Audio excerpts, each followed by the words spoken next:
Picture a standard everyday scene. You reach out to shake a hand, pass a document, or simply accept a gift. In most cultures, this is a routine gesture, devoid of any hidden meaning. You might do it mechanically, without thinking about which hand you're using, while simultaneously checking your phone, fixing your hair, or clutching a bag. But in Ghana, this simple gesture can instantly turn into a serious social faux pas, a deep insult, and a demonstration of monstrous ignorance. It all comes down to which hand you use. Here, in this vibrant and bustling corner of West Africa, the left hand is not just a second hand.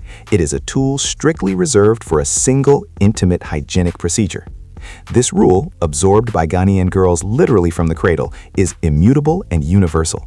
For them, it is as obvious as the need to wash your hands before eating is for us. It is not discussed. It simply is.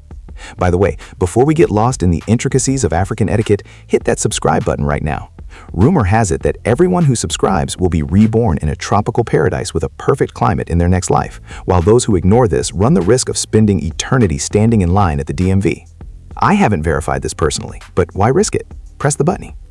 The essence of the conflict is simple and categorical. The left hand is considered unclean. It must not touch food, it cannot be used to pass or receive items, especially money and gifts, and it certainly cannot be used to eat, shake hands, or point at anything. Any attempt to violate this order looks as if you are deliberately ignoring the rules of decency. Breaking this taboo isn't just a minor etiquette slip, like starting to eat before the others. It is perceived as an act of profound disrespect, almost a desecration. The reason is rooted in the practical realities of the past, related to the lack of toilet paper and plumbing, which over time evolved into a powerful cultural. For locals, it is so natural that passing something with the left hand can cause genuine bewilderment or even outright disgust. In their perception, it is as if you are mixing the clean and the unclean, the dining table and the restroom, and this is felt physically, almost viscerally. To understand the depth of this rule, imagine that a waiter in a restaurant handed you cutlery that was just used to clean up garbage. Your reaction would be similar. You would likely pull away, refuse to continue the meal, and question the establishment's reputation. For a Ghanaian girl, following this rule is instinct. From childhood, she is corrected, her left hand gently guided down, and her right hand pushed forward to interact with the world. A mother or grandmother might intercept her movement with a barely noticeable gesture, without raising her voice, and that is enough for the lesson to stick. This instills discipline, teaches mindfulness in every gesture, and forms respect for others. Unlike our etiquette rules, which are sometimes vague and subject to fashion trends, like which fork to use for fish, this law is unchangeable. It doesn't adapt to trends, new etiquette books, or blogs. It works everywhere, in a hut in a remote village and in a fashionable office in the capital, Accra. It is a clear signal. You are not in a society of chaos, but in a culture with a deeply rooted, strict internal hierarchy and rituals, where every detail matters. Even the poorest person, with no formal education or status, will know and observe this rule, and in this, there is a powerful sense of equality before tradition. This seemingly minor domestic prohibition is the perfect metaphor for Ghanaian society. It shows how tradition permeates all of life, from the simplest actions to global decisions. It structures reality, creates order, and gives everyone a clear understanding of their place and behavior. You always know the right thing to do, even if you've never read any etiquette manuals. But if you think strictness applies only to hands, wait until you learn how names are chosen here. After all, a name is no longer just a gesture, but the foundation of who you will be considered, even before you have a chance to prove yourself. In the Western world, choosing a name for a child is often an agonizing process, sifting through thousands of options, consulting astrologers, checking how it sounds with the surname, remembering all your exes to avoid awkward associations. Sometimes parents argue for weeks, making lists, trying to reconcile their tastes. It is an act of creativity, and sometimes of whim. In Ghana, this question is not decided by the parents, but by the calendar. There is no room for chance or fleeting fashion here. A girl's name is predetermined from the moment of her first cry, and is her first and most important social passport. It depends exclusively on the day of the week on which she was born. This ancient system, common among the Akan people, the country's largest ethnic group, turns birth into an event that immediately inscribes the new human into a giant network of traditions, expectations, and even character predictions. The infant essentially receives a dossier with her strengths and peculiarities already outlined. Here is a mind-blowing fact. The name determines destiny and character traits before the baby even opens her eyes. This is not just a label, but a soul name, or kradin, the name of the soul, which a person carries all their life alongside their family name. It is not changed based on mood, not adapted to trends, and not replaced with something better sounding. The system is incredibly systematic. For example, all girls born on a Wednesday are named Aqua, and they are considered calm, peaceful, and slightly melancholic. An Afua, born on a Friday, is by definition an adventurer and a free spirit. This creates an instant coordinate system for the whole society. Knowing only a name, you can already guess who you are dealing with: a practical and stubborn Adwoa, Monday, or a wise and sensible Ama, Saturday. Even a teacher seeing a class list for the first time needs only a quick glance to roughly imagine the character of the class. The goal of this centuries-old tradition is not to limit, but to structure life, to give a person an initial foothold and a sense of belonging. You are not just an individual, you are a Friday or Saturday daughter of your people, with your own strengths and archetypal role. It is striking in its logic and fatalism. It seems as though destiny here is not written in abstract stars, but in a very concrete day of the week. Unlike our pursuit of uniqueness, here the value lies in following a destined path, in realizing the potential embedded in you by the day of your arrival into this world. And this system is so firmly built into the cultural DNA that attempting to name a child otherwise is perceived as a challenge to the very foundations of the universe. The soul will be offended. This is not just a figure of speech.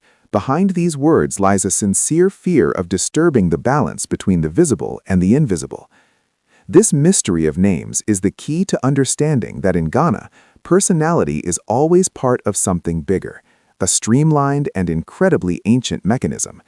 You belong to the lineage, the day, the land, and only then to yourself. The Kradin system is not just a cute tradition, but a full-fledged social code that simplifies and complicates life simultaneously. It saves time on explanations, but adds a layer of expectations and stereotypes one must live with.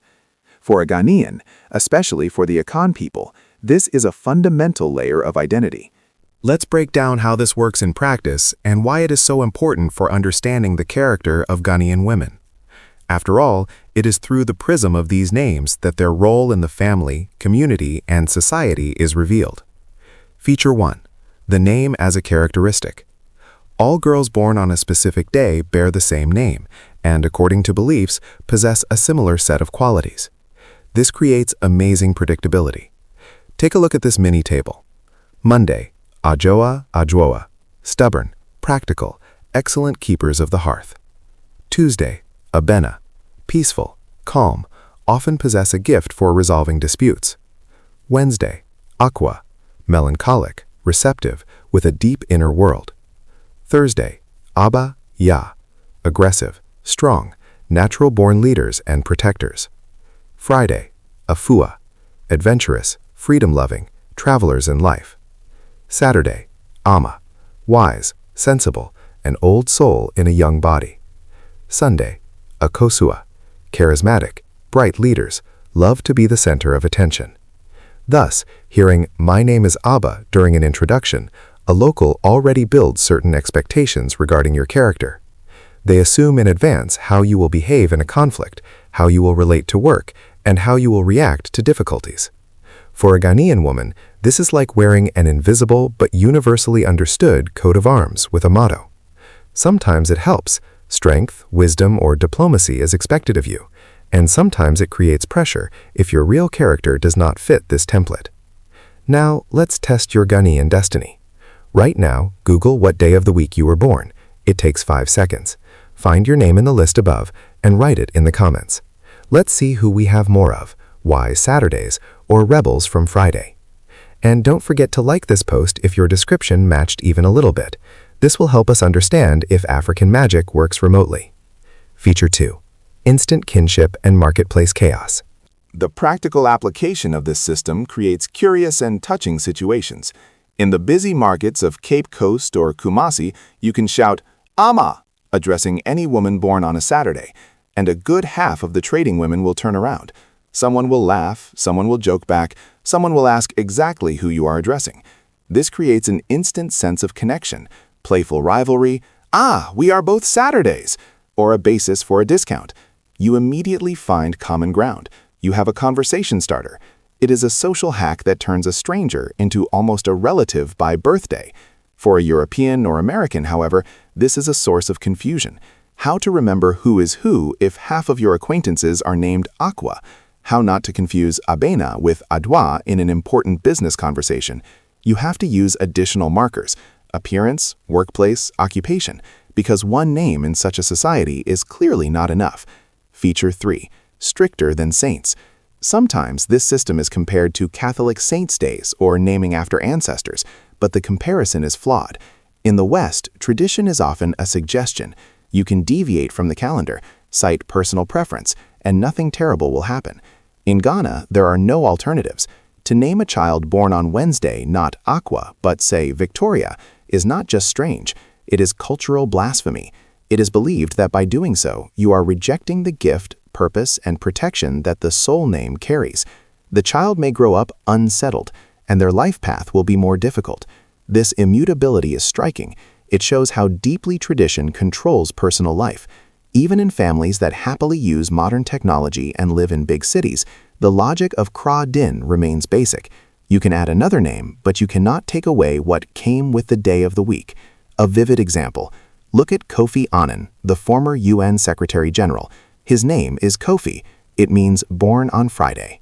For any Ghanaian, this is not just a name, it is an instantly readable code.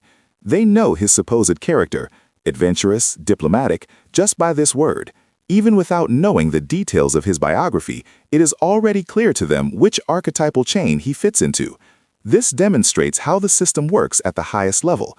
The world sees the position, titles, and regalia, while fellow countrymen read a detail in his name understandable only to those who share this cultural code.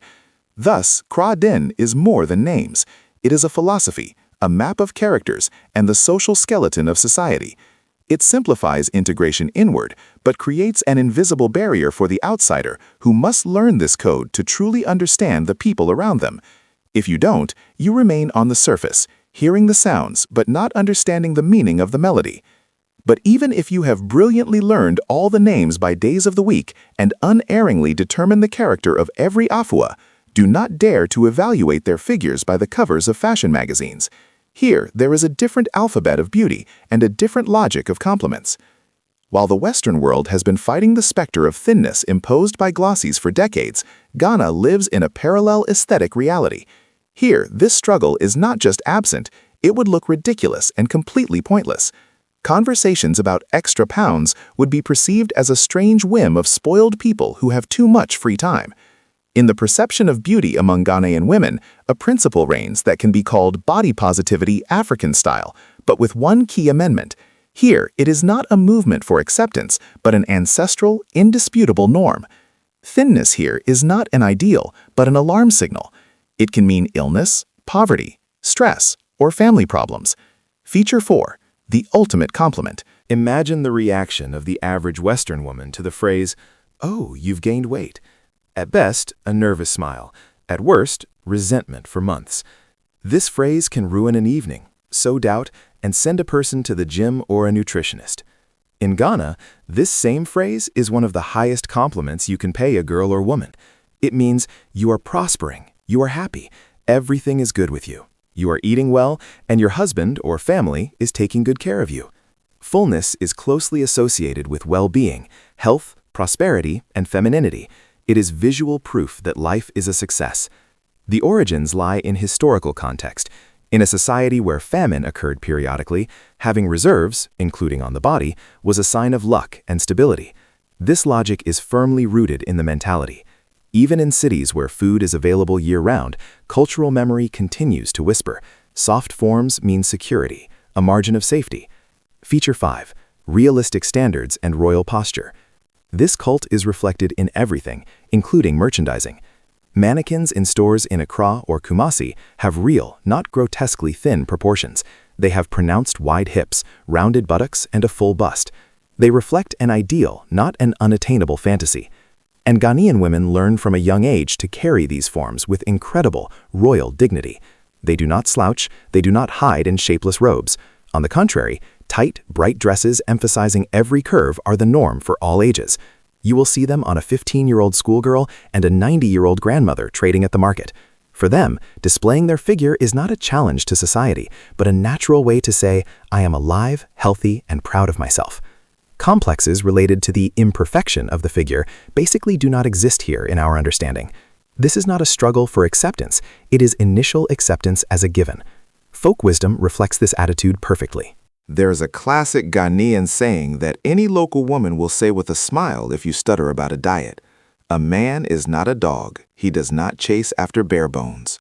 This phrase contains the entire philosophy. Female attractiveness lies in softness, abundance, and the force of life, not in angularity and asceticism. This teaches self-acceptance not through overcoming complexes, but through their complete absence, nurtured by culture. A Ghanaian woman's confidence in her physical form is not armor she puts on, but her natural skin. And this self-confidence is reinforced not only by appearance, but by real, sometimes shocking power in the family and society. Beauty and strength here are not separated into different poles, but are combined in one body, in one character.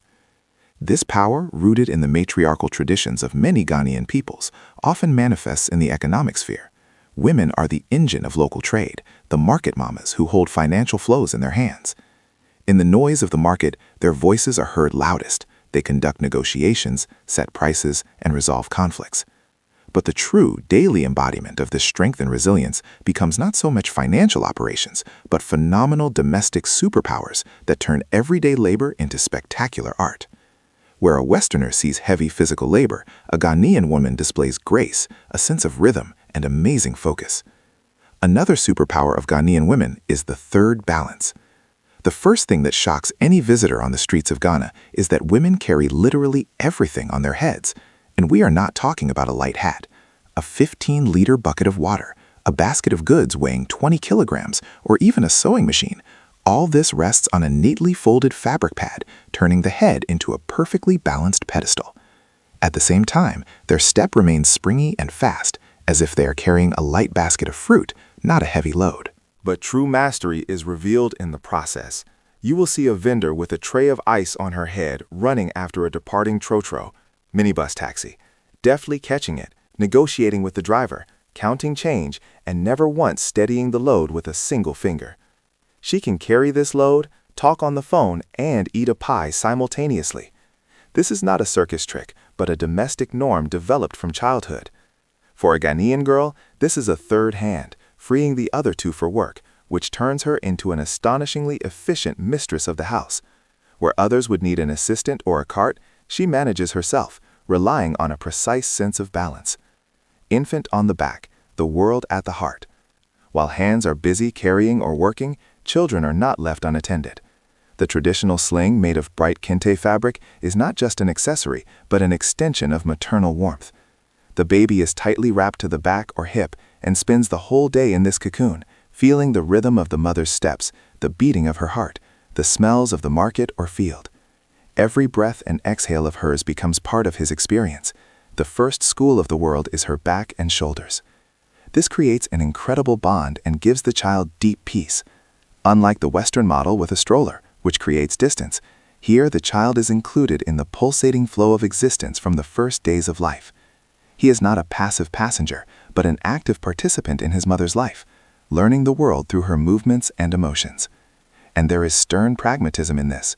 The mother's hands are free for labor, and the child is safe, always nearby. Even when a woman is bargaining or cooking, she feels at any moment how the baby moves or falls asleep, and can respond to his needs. Fufu, culinary CrossFit. If carrying loads demonstrates static endurance, then preparing the national dish fufu is a dynamic strength workout. For a Westerner used to mixing ingredients with a blender, it is hard to imagine this process. Boiled plantains, cassava, or yams are placed in a giant mortar, wono, and an hour-long or even 2-hour battle begins. Each descent of the pestle is a sharp blow requiring precision so as not to splash the contents and not to injure the hands of the assistant who constantly turns the mass. A woman with a huge wooden pestle weighing several kilograms methodically and with powerful effort pounds and mixes the thick mass until it reaches a perfect elastic consistency without a single lump. This is monotonous, grueling labor, requiring arm strength, back strength, and incredible endurance. A Ghanaian wife is a physically strong woman whose strength is tempered not in the gym, but in the kitchen, and every meal for her family becomes an act of true physical devotion. However, this domestic resilience is only a prelude to another, no less severe test that awaits a man who decides to link his life with such a woman. To officially call her his wife, he will have to navigate a complex ritual route. The test is the wedding. In Ghana, marriage is not just a union of two hearts, but a complex socio-economic operation cemented by age-old traditions.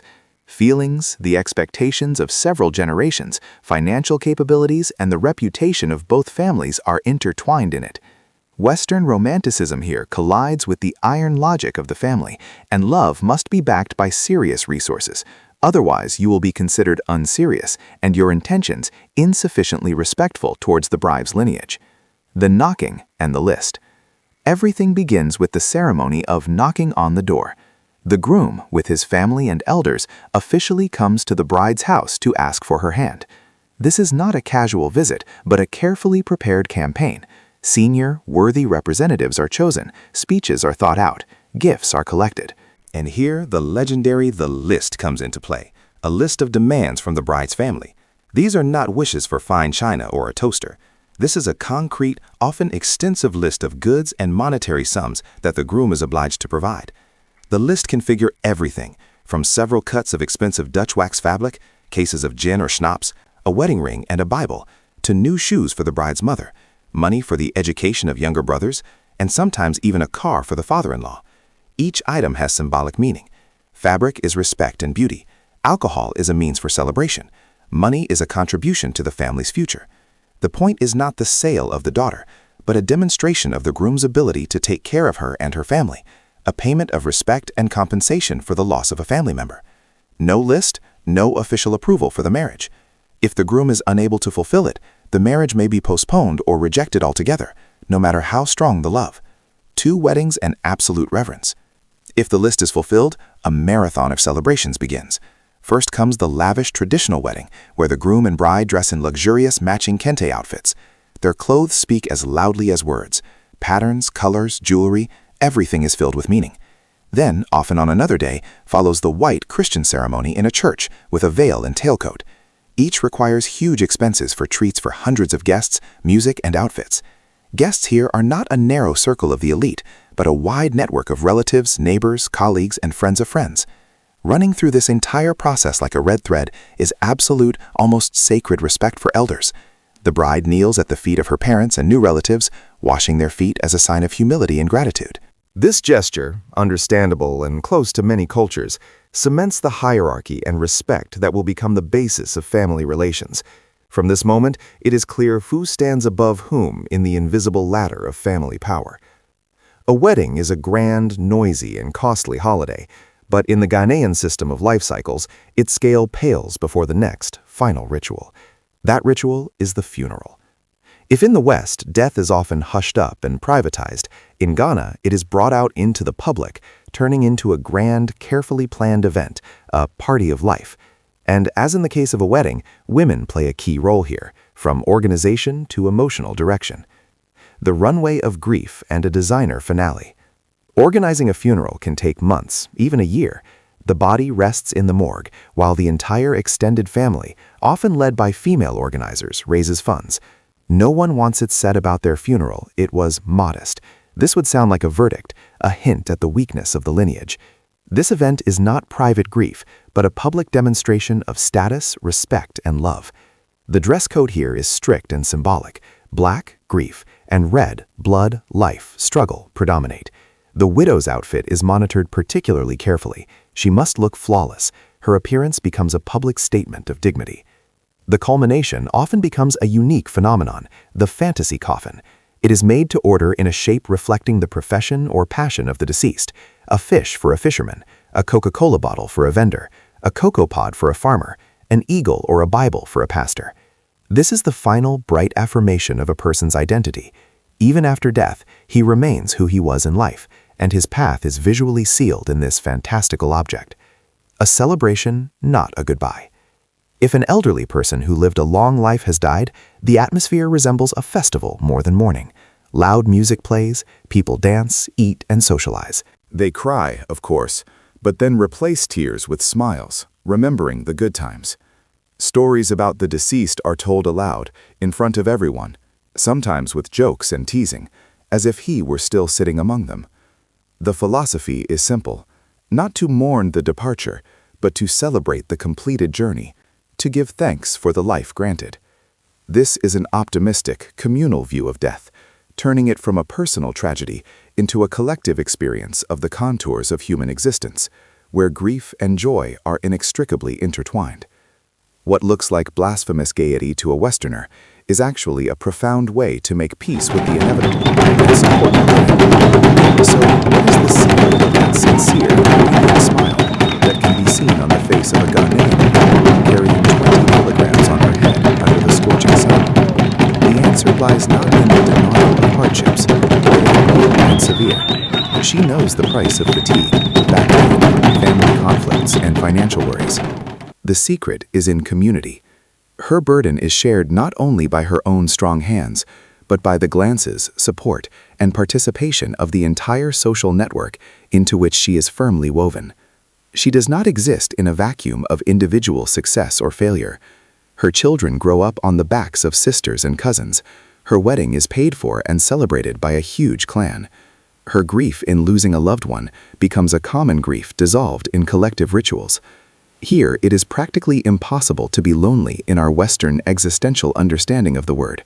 Even if you have quarreled with your closest relatives, there are still many people around who, by right of blood or neighborhood, consider you theirs.